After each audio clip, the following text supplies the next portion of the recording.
another great episode of Real Life Matters. Of course, I'm your host, DBoss.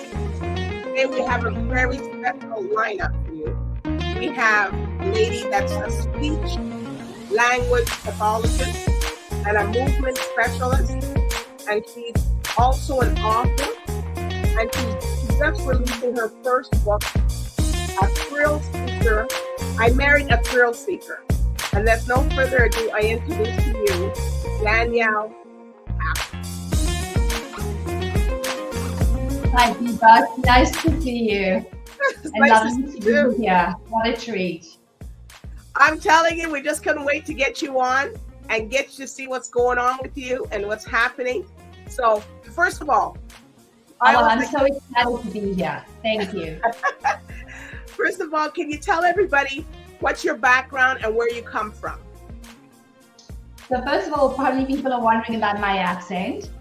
I was born in South Africa, did my schooling and university in South Africa, and then did my speech pathology and audiology training and did a master's in South Africa. Believe it or not, on brain injury, the communication of the brain injured, and many of them had motorbike accidents. I then, with my husband, immigrated to Toronto, Canada. And here we are. I live in Toronto with my husband. I have 2 children, and I worked as a speech pathologist for many years in the acute care hospitals, in neurosurgery, and spinal.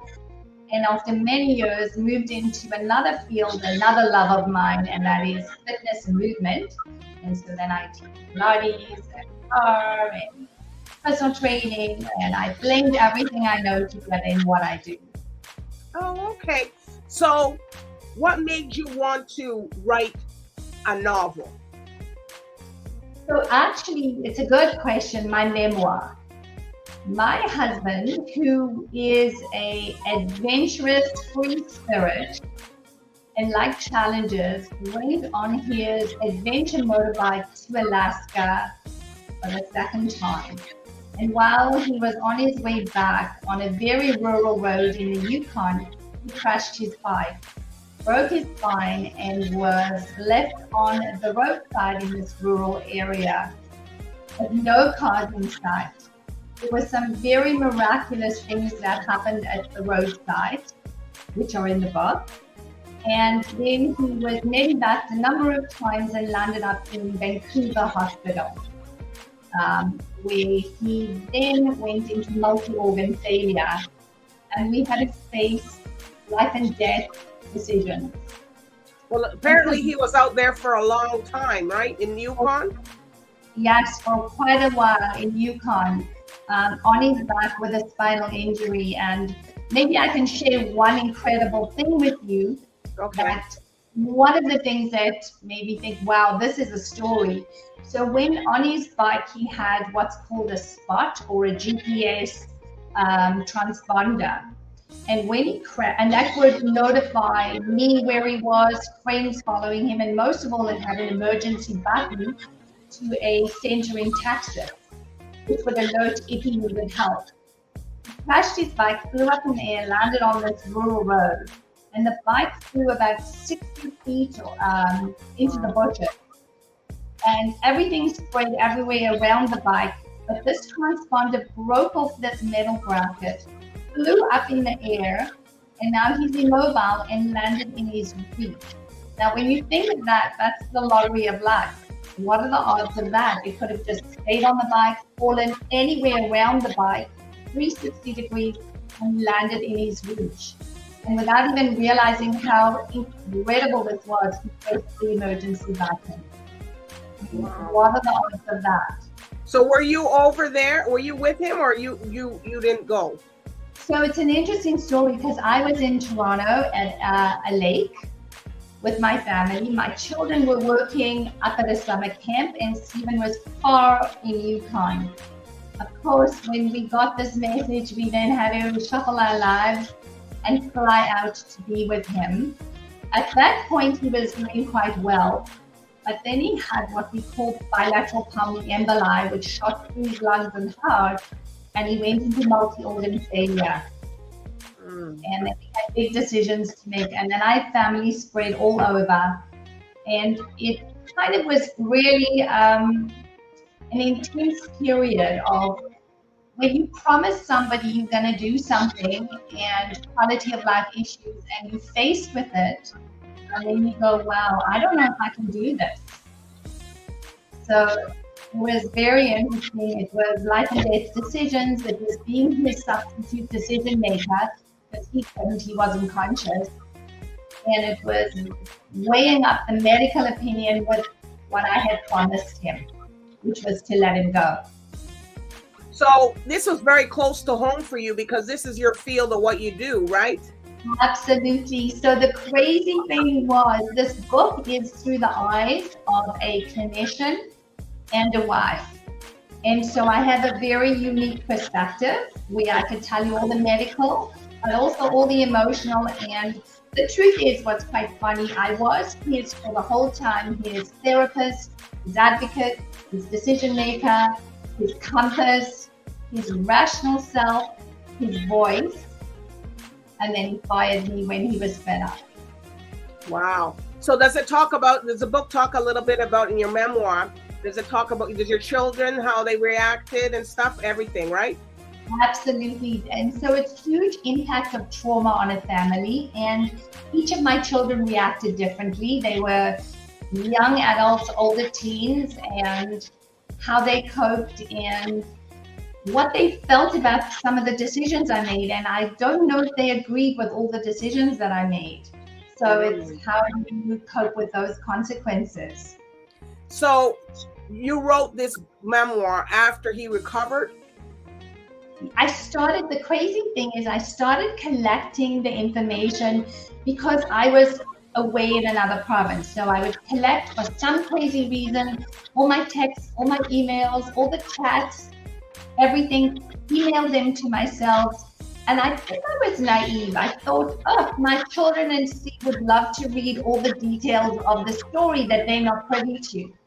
But of course they did, because who would want to relive something that they wanted to get over? So I had all this information. And then along the way, he became known as that crazy Yukon guy in the hospital. And everybody was enthralled with what happened on the road and his journey and his starting to the outcome, which was never predicted. And they all said to me, this is the craziest story ever. And one of the physicians even said, you know what? This is worthy of a movie. You need to do something with this. So all that information I had and everybody saying this is one crazy story, I started writing. And then I realized I actually enjoyed the process of writing. Wow. And so how long did it take him to recover from this accident? For many years, but everything he does is incredibly fast. Okay. So beyond what anyone ever expected. And when I say many years, it took him a while to get back, and then he needed more.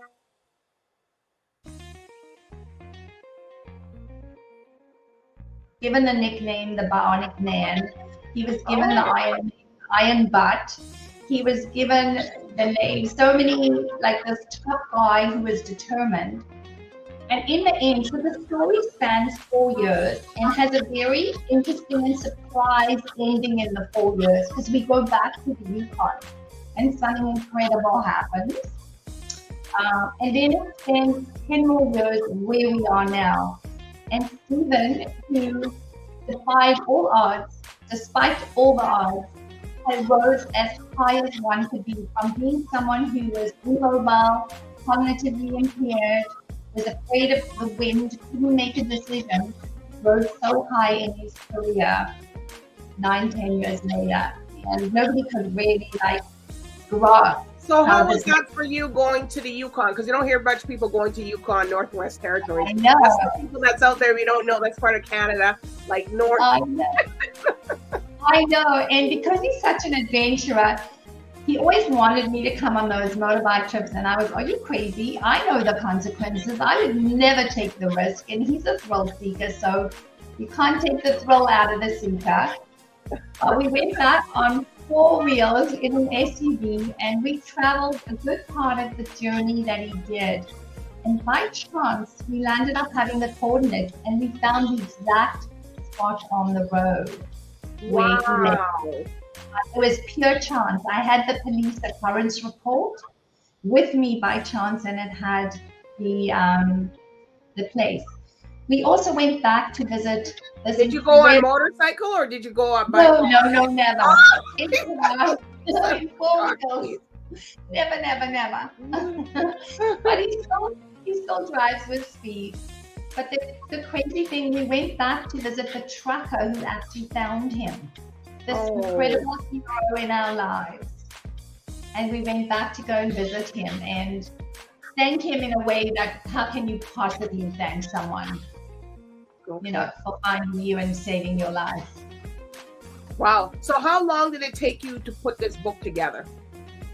So it was a process. It started with this huge mass of papers of 500 pages of dialogue and everything. And I have a really good friend who's an actor and screenwriter and a lecturer, and he looked at me, and this was the turning point. He said, who are you actually writing this for? If it's your friends and family, by all means give it to them, and it's so long and tedious. But if you're writing it for someone else, major editing. And that was the process. I have a friend who's a documentary producer who helped me with editing. And then I hired a professional editor.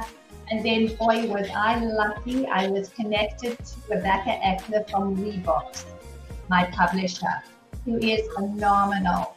And she believed in my book, and she believed in making my story into a book. And she introduced me to the most incredible editor. And we, as a team, created this book, which is quite compelling and riveting. It's a riveting story. And if I hadn't written it myself, I'd say, oh, no, I could never believe that this actually happened. So can you show everybody the book cover? And Yes. Of course, my iPad. It's okay. This is the cover of the book. Oh, and of course it turned. There we go. So okay. There we go. So it's you and him in the bed, I guess, or on the couch. Yeah. So that was when he was sick, and that was actually a good moment. And one of the nurses snapped that picture, and they thought it would make a great cover. So the book is actually now on Amazon.com and CA, and will be available. It's available for pre-order now, but it will be available in print in bookstores and online in many places in the next couple of weeks. All right. So how many pages is the book? Luckily, it's not 500. It's 208 pages. It's a very quick read because it keeps you literally on the edge of your seat. Like, does he make it? And I learned that recovery is not linear. You go forward one step, you go 2 steps back. Events happen, crazy things happen, and it's a process. Right. So, if people, and how much is the book if they want to purchase it? I think on Amazon, I think it's $24.99 or $95, something like that. I can double check. Yep. $24.99 on Amazon.ca or Amazon.com as a pre-order. Okay, so they can order the book, and then it will be delivered this month. I think they're aiming around November 22nd. Okay, so people can get the book globally, or just just in Canada? No, you can get it on Amazon.com, so in the US. Okay. And other countries, if they have access to Amazon, but my publisher and publicists are definitely working on getting it into bookstores globally. All right. Okay, so Danielle, are there any shout outs that you want to give to anybody? Well, I guess the shout out is to DBoss, my publisher, and the publicist and the editor who've been just phenomenal. And the other thing is, that fantastic thing is my family. You learn family and friends when they step up and measure up and they don't step back. So that's a huge thing. When they walk the walk. I know it should be walk the talk, but I call it walk the walk. When they walk the walk and they show up for you. Right. And my family did that, and Steve's family did that. So we were so fortunate in very unfortunate circumstances. Yes. Well, that's wonderful. And I know that your memoir is going to help other people that went through some similar situations like that, and maybe they never talked about it. It helps you navigate through the medical system, and we are so fortunate to be in Canada. We have an incredible medical care system. Wow. And that is amazing. But it definitely helps you navigate. And one of the real take homes of this book is how important it is to have a patient advocate, to have someone to help you through the system. I was fortunate. I had both medical and advocacy skills, but it's really important to have somebody who can be there to support the person and help them through. So what more can we expect from Danielle? Are you going to do something else? Oh, I love it. Such a good question. I'm thoroughly enjoying the moment, the journey, and seeing where this book goes. And I learned that I love the writing process. So the moment it's this book, but who knows? You might do something else. I certainly am somebody who loves to do what I'm passionate about. So that's good. So if people want to find you on social media and stuff, where can they look for you from? So it's a good question. I would say the first place to find me is via readbooks.com, which is my publisher, Rebecca Eckler. I have a Facebook, but what we're just working on at the moment, which will be out soon, is my website, which will be under I Married a Thrill Seeker and my name. So the website's almost coming out. I mean, I have Facebook and Instagram, but they're probably not as interesting. Well, that's okay. So everybody, look out for Danielle, look out for all her stuff. Go read her memoir, because a lot of people can relate to that. And even if you don't know about it, you can relate to it also. So, and go get the book and see what's going on with it. It's going to be a great memoir. People would want to read it. It's real life, and that's what we do here. Real life matters. So, Exactly. And it's always good to hear other people's perspectives on it, because their journey, my journey. Yes. And then we don't know what she's going to do after this. So we have to wait. We have to hold our hats and wait to see if she's going to write something else. So I do want to thank you again, Danielle Kaplan, for coming on and sharing your memoir, your memoir. I like that. I like this. A thrill seeker. I Married a Thrill Seeker. Boy. I know.